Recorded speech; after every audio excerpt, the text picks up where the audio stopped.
दोस्तों आज मैं आपके साथ शेयर करने वाला हूं एक ऐसा इन्वेस्टमेंट ऑप्शन जो आपकी टॉप 50 कंपनीज में इन्वेस्ट करने में आपको हेल्प करेगा। क्योंकि क्या होता है ना कि जब भी कभी नए इन्वेस्टर्स आते हैं तो वो हमेशा टॉप प्रायोरिटी पे रखते हैं कि उनके पैसे जो हैं वो अच्छी कंपनीज में जाएं और उनके पैसे सेफ रहें। अब वो अपना बजट जो है वो 5 से 10 हज़ार रुपये तक का लेके चलते हैं, लेकिन आप और हम दोनों जानते हैं कि 5 से 10 हज़ार रुपये का जो बजट है वो इन 50 कंपनीज में इन्वेस्ट करने के लिए काफ़ी नहीं होता।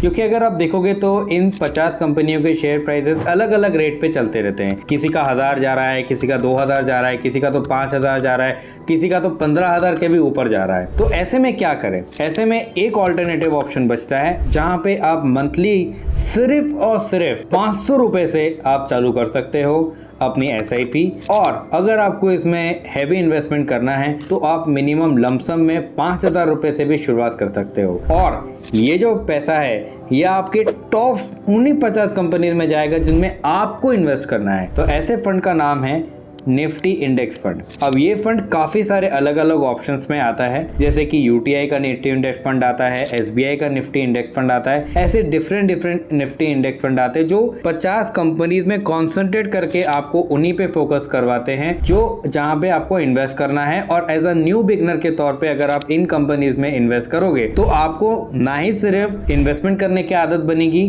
बल्कि आपको हर दिन मार्केट समझ में भी आएगा कि इन मार्केट की परफॉर्मेंस कैसी चल रही है। क्योंकि अगर आप मान के चलो कि अगर आप इन इंडिविजुअल कंपनीज में पैसा लगाते भी हो, सपोज आपने किसी बैंक में लगाया या सपोज आपने किसी एग्रीकल्चरल स्टॉक में लगाया या किसी फार्मा की कंपनी में लगाया और अचानक से मार्केट फ्लक्चुएट हो गया और पर्टिकुलरली वही सेक्टर का स्टॉक गिर गया, तो आपका तो पोर्टफोलियो डाउन जाएगा, लेकिन सबसे ज्यादा जो डाउन जाएगा वो है आपका कॉन्फिडेंस। तो उस कॉन्फिडेंस को बनाए रखने के लिए एज अ न्यू बिगनर आप हमेशा निफ्टी के इंडेक्स फंड के ऑप्शन को चूज करिए, क्योंकि वो आपके लिए बेस्ट रहेगा। अब हम बात करते हैं कि इसके क्या क्या बेनिफिट्स हैं। तो सबसे पहला पॉइंट है आसान और सिंपल। निफ्टी इंडेक्स फंड बहुत ही ज्यादा सिंपल है और आसान है। यहाँ पे क्या है, जैसे मैंने आपको बताया था कि अभी टॉप 50 की जो कंपनीज हैं उनमें सिंपली आपको 500 रुपए देना है। मंथली SIP शुरू आप कर सकते हो या फिर 5000 लमसम दे करके आप अपनी इन्वेस्टमेंट चालू कर सकते हो। और सबसे बड़ी बात क्या है ना कि ये निफ्टी के परफॉर्मेंस के हिसाब से चलती है। मतलब आप मान के चलो कि मार्केट में जो सबसे बड़ी चीज़ है, जो इंडिकेटर लोग देखते हैं, आप डायरेक्टली उसी में पैसा लगा रहे हो। और दूसरी बात इस फंड की सबसे अच्छी बात क्या है ना कि इसमें कोई आपका फंड मैनेजर नहीं होता है। ये टॉप 50 की कंपनी है जो ऑटोमेटिकली अपने फंड को मैनेज करती है, कंपनसेट करती हैं और इन 50 कंपनीज में ही आपका पैसा जो है वो जाता है। क्या होता है कि निफ्टी की जो ये 50 कंपनीज है वो हर समय बदलती रहती है, कभी कोई कंपनी आ गई, कभी कोई कंपनी आ गई। तो ऐसे आप निफ्टी के 50 कंपनीज में आप इन्वेस्ट कर सकते हो। अब यहाँ ज़रूरी नहीं है कि आप सिर्फ और सिर्फ निफ्टी की 50 में ही इन्वेस्ट करो।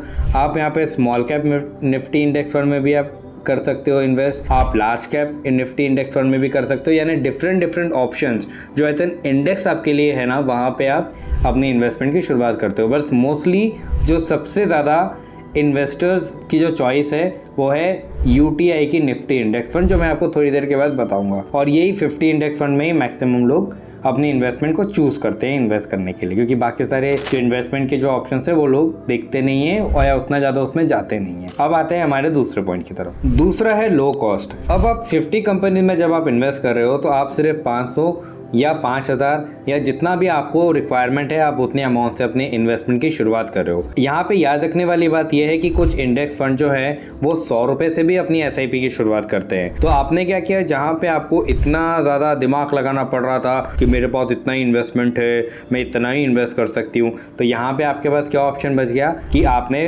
मिनिमम 500 रुपये से अपनी शुरुआत करी, म्यूचुअल फंड से शुरुआत करी और उन टॉप 50 कंपनीज में इन्वेस्टमेंट चालू करी जिनमें आपको अपनी इन्वेस्टमेंट करनी है। तो लो कॉस्ट यहाँ पे ये आता है कि ये जो फंड्स है इसकी जो कॉस्ट है वो बहुत लो रहती है। तो ये बिगनर्स के लिए सबसे पहली पसंद है। और जो नए इन्वेस्टर्स के साथ साथ जो पुराने एंड एक्सपर्ट इन्वेस्टर्स जो हैं वो भी कहीं ना कहीं ऐसे इंडेक्स फंड में हमेशा से इन्वेस्ट करते ही रहते हैं, क्योंकि उनका जो पोर्टफोलियो वो हमेशा डाइवर्सिफाइड रहता है। तो मैं आपको आगे भी बताऊंगा। इसमें जो तीसरा पॉइंट निकल के आता है वो है डाइवर्सिफिकेशन। डाइवर्सिफिकेशन क्या होता है कि आप अपना जो पैसा है उसको अलग अलग कंपनीज में आप डालते हो। उससे क्या होता है, आपका जो फंड जाने परफॉर्मेंस की जो चॉइसेस रहती है वो काफ़ी ज़्यादा बढ़ जाती है और आपकी परफॉर्मेंस पर उसका असर दिखता है। और जब आप अपना पोर्टफोलियो देखोगे कि आपका पोर्टफोलियो जो है वो डाइवर्सिफाइड है, तो डिफरेंट सेक्टर जहाँ पे चेंजेस आ रहे हैं वो चेंजेस भी आपको देखने के लिए मिलेंगे। तो अगर इन शॉर्ट अगर अपन डाइवर्सिफिकेशन की बात करें तो जो इंडेक्स फंड है ये आपको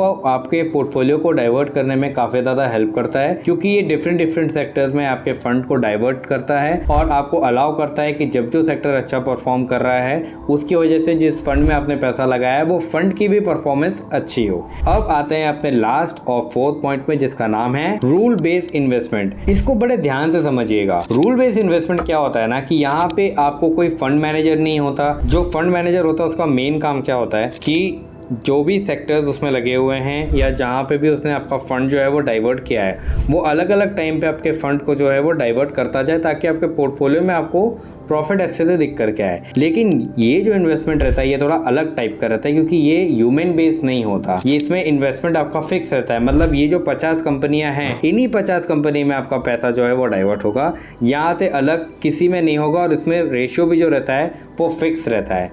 तो ये इस पोर्टफोलियो की सबसे खास, सबसे इम्पॉर्टेंट और सबसे ज़्यादा वैल्यूएबल बात है। तो हमेशा याद रखिए कि इंडेक्स फंड में अगर आप पैसा लगा रहे हो तो एज अ बिगनर आपका जो पैसा है वो सेफ है। लेकिन इसका मतलब मैं ये नहीं कह रहा कि आप जो दूसरे म्यूचुअल फंड में अगर आप पैसा लगाओगे तो आपका पैसा डूब जाएगा। नहीं, दूसरे म्यूचुअल फंड में क्या होता है, आपका फंड जो है वो डाइवर्ट करते रहते हैं लोग डिफरेंट पोर्टफोलियोज में, ताकि आपको रिजल्ट अच्छे से दिख करके आए। और हो सकता है शायद उस डाइवर्सिफिकेशन में आपका जो इन्वेस्टमेंट अमाउंट है वो भी थोड़ा ज़्यादा बढ़ जाए, या हो सकता है कभी कभार जैसे मार्केट अभी परफॉर्म नहीं कर रहा उस बेसिस पर आपका म्यूचुअल फंड जो है वो कुछ रिटर्न्स आपको ज़्यादा अच्छे ना दे पाए। लेकिन इसमें क्या रहता है कि जैसी इंडेक्स की परफॉर्मेंस होगी, यानी पॉजिटिव तो पॉजिटिव, नेगेटिव तो नेगेटिव, इसलिए ये फिक्स रहता है। तो ये कुछ बेनिफिट्स थे जो मैंने इंडेक्स फंड के आपके साथ शेयर किए। एज अ न्यू बिगनर आपको पता ही होना चाहिए।